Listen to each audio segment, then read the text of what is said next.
আজ বানাবো ইয়াকনি পোলাও।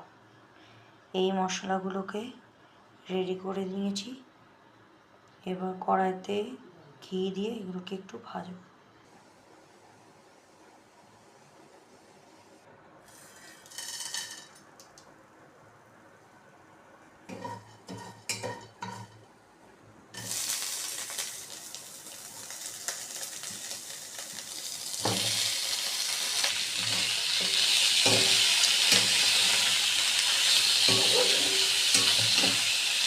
এবার চিকেনগুলোকে সব মশলার সাথে ভেজে নেব।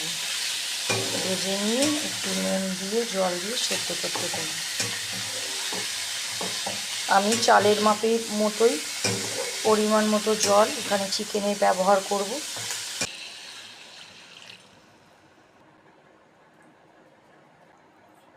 এবার সেদ্ধ হতে দেবো। আমি চালের মাপের কোয়ান্টিটি অনুযায়ী জল মিশিয়েছি একেবারে। এই জলটাই ভাত করব তখন এই পরিমাণ মতো জলটাই ব্যবহার করব।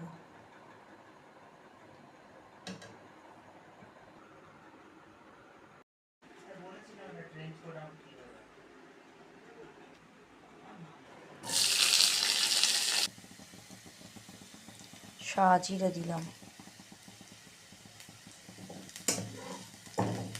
পেঁয়াজটা একটু লাল করে ভেজে নেব।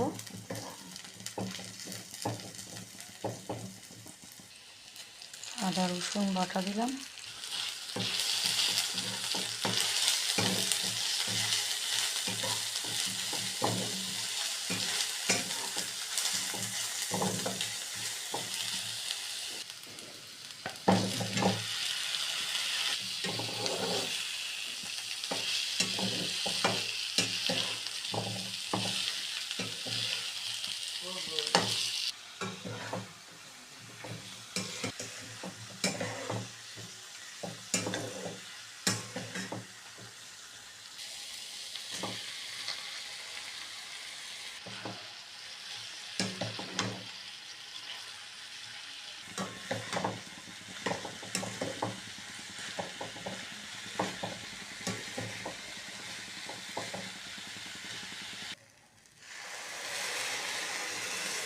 এই যে আগ্নির জলটা এবার ঢেলে দিলাম।